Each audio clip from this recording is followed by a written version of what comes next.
It's getting some five real hip hop and R&B. Your girl RoyalTea, Big T, and we got a big special guest in the building. I got Javon, aka Pop Pro Boxer. How you doing? I'm good.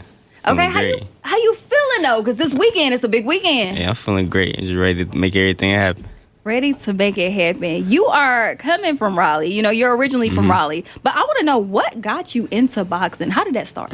When I was young, I had a lot of anger in me, little baby kid. You know, I like put my hands on people. My pops took me to the gym. I ain't never left. Really? Yeah, I channeled that energy somewhere else. So what age would you say that started? I started at 9. 9? Okay, so you've been getting in the field since you was 9 years old. Yeah, I'm like 20 years in. Sheesh. Okay. Yeah. Would you say it's gotten easier for you, or it's just always a challenge? Like the older you get, the weight classes you move into? It's always a challenge, but it's easy at the same time. It's like repetition. Okay. And I noticed something too on your like social media. You put the streets isn't the only way to hustle, or what do you mean by that? Because like a lot of people coming from where we come from, they just to make a way, they sometimes dib and dab in the wrong things. You know, it's different ways to hustle, different ways to get it, and you can do it the right way. No, for sure. And then I do appreciate, I gotta give a shout out to your pops, because you saying, you had this anger in you, and I'm from Henderson, North Carolina, so I done came around a lot of people who, they channel that energy somewhere totally, totally different. But if you weren't boxing, what do you feel like you would have been doing? The path I was going wasn't nothing nice, so I wouldn't say, but hopefully something good. Hopefully, okay. I like how you put it. Like, we don't speak no negativity, but hopefully, I would be doing something good. Yeah. Are you hoping that your path is inspiring other kids, especially? For sure. Okay. For sure. Stay out of the way. Get to it. Ain't nothing outside. It really ain't. Have you been able to speak to kids about your journey? Yeah, of course. Any chance I get to, I love to, speak positive in the kids. Okay, I love that. Now, again, you do have a match coming up this Saturday, Raleigh, Hilton. Is it different when you are having a match in front of your hometown? Nah, I be so locked in, I don't really pay attention to nothing. My job is to train. I let everybody else around me handle everything else. Okay. I do want to know, too, because, obviously, I ain't never gotten to feel like that, Yeah. School fights do not count. But when you're preparing for a match, what is it like? What is the training like? What is the mentality like, just physically, mentally? I just lock in, stay away from all distractions. My phone be on D&D 24/7. Are you in the gym like every day? Every day. And then I would always say, like, the gym, like, that's my therapy. Ooh. So I stay out of the way, keep my head on straight. Okay. So, like, when you're walking in, this match is about to start, like, what goes through your mind? Like, I know you say you locked in, but, like, what's actually happening in those moments? I be having fun. To be honest. Like, I ain't nervous, no nothing. I be anxious, ready to get in there. That's a sense of nerve. But I just be ready to get in there. I have a good time. How you see me right now, that's how you gonna see me. I'm not gonna look nervous, no nothing. I'm just going there, do what I do. Okay. And does the hostility be like real? I feel like they try to amp y'all up before you get out there. Is that real, or is it just? Nah, it don't be no hostility. Sometimes, when you see somebody in front of you and you about to do something to them, sometimes you do feel away right in that moment. But once you take care of business, all they go out the window. It's only funny because of the way you said it. You was like, you finna do something to him. Like, it's finna go down. Have you had any matches where you came in and you were like, all right, I feel like I might be the underdog in this situation, but I got this? Nah. Me, I feel like I'm special. Okay. I feel like I'm special, so there's no doubt in my mind. Even if, like, on paper, they say I'm the underdog, I don't think nobody bigger than me. Oh, I like that confidence. That's what's up. So for the physical aspect of it and your training, how does that affect your body? Because, again, you out there and you're taking punches, and we just seeing it. We see what it looks like, But how does that actually...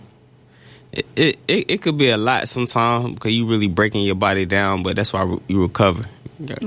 Recovery is very important. So the ice baths, the rest, whole bunch of naps. If I ain't in the gym, I'm probably asleep. Like, you ain't answering your phone, I'm asleep. So a whole bunch of recovery just to get everything back in order. I was gonna ask you what recovery looked like. I would imagine you probably sore. Yeah, for sure, Okay. for sure. But I rest a lot. I ain't doing too much. So on my free time, I'm sleeping. Okay. And I know you've been doing this since you were 9, but you could have very well took the route of, I'm just doing this because I'm having fun with it. I'm doing this to release some anger. But what was the moment that you said, no, I want to do this professionally?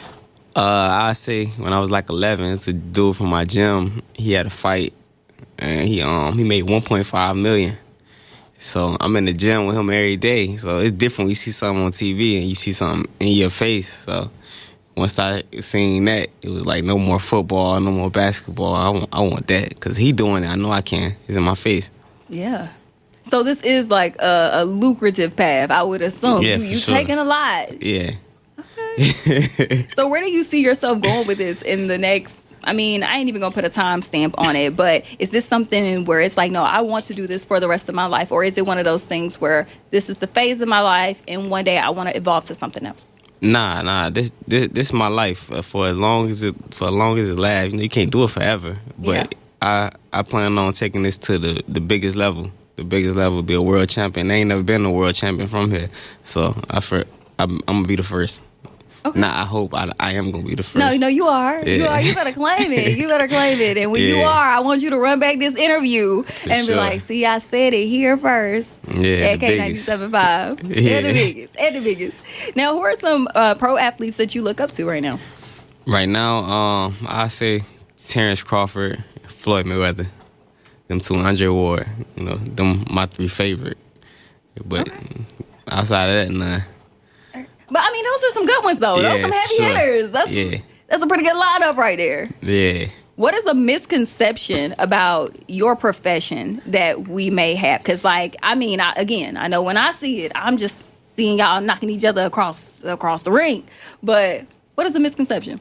I don't know. Some of them be thinking like we angry, and some of them be thinking because some fighters do a lot of negative stuff. They see that, but all us not like that. Okay. All us ain't like that. I'm glad you addressed that because that's a common misconception that I have heard. It's like, they doing all this fighting. Stay away from the boxers. We ain't all crazy. Okay. That does tie into mental health. I'm really, really, really big on mental health. Yeah, for sure. Me too. How has this journey for you influenced your mental health? It helped me a lot. Like I said, I could lose somebody. I could lose somebody very close to me, and I go to the gym to clear my mind. That's why I stay in the gym even when I ain't got to fight. The gym always been like my therapy. Because if I'm not in the gym, I'm gonna get into something. Me knowing myself. Yeah. So I try to stay in there.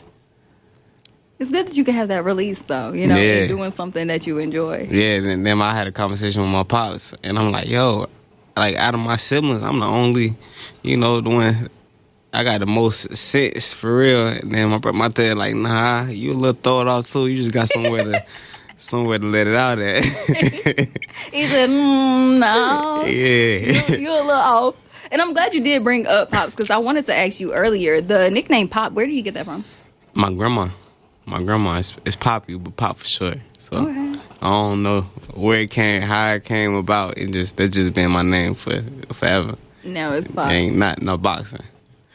Okay. All right, so obviously this is a radio station. We tying in some sports, but you getting ready. You about to get out there. You about to go do your thing. Mm-hmm. Top 3 songs you playing? Anything Tootsie. I like. Shout out to Tootsie. Yeah. I like Belly Gang Cushington. He got a song called Hustlin', and throw some Dirk in there. Okay.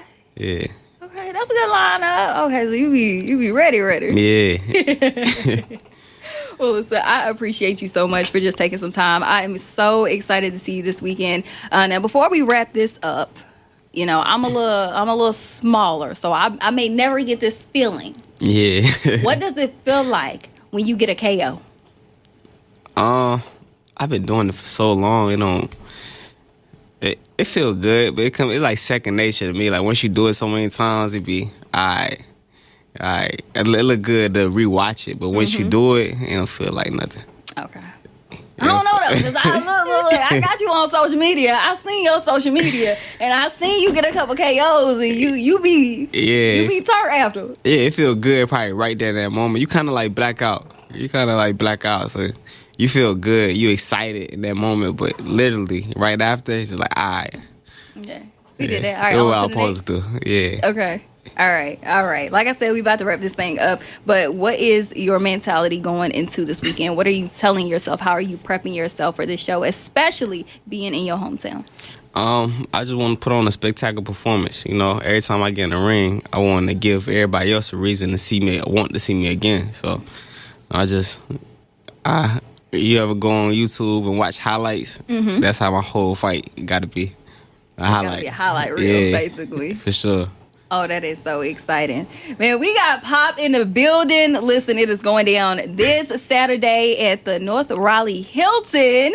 He will be out there. And listen, I want to see a KO because I'm going to be there. Okay? Nah, you're going to definitely see that. They tell them to bring the medics out. All right, for sure. Listen, let them know where they can tap in with you. You can find me on Javon, Woodard Jr. on everything. And when I'm here, I'm training at Pride Boxing in Garner. Shout out to him. I appreciate you. I appreciate you.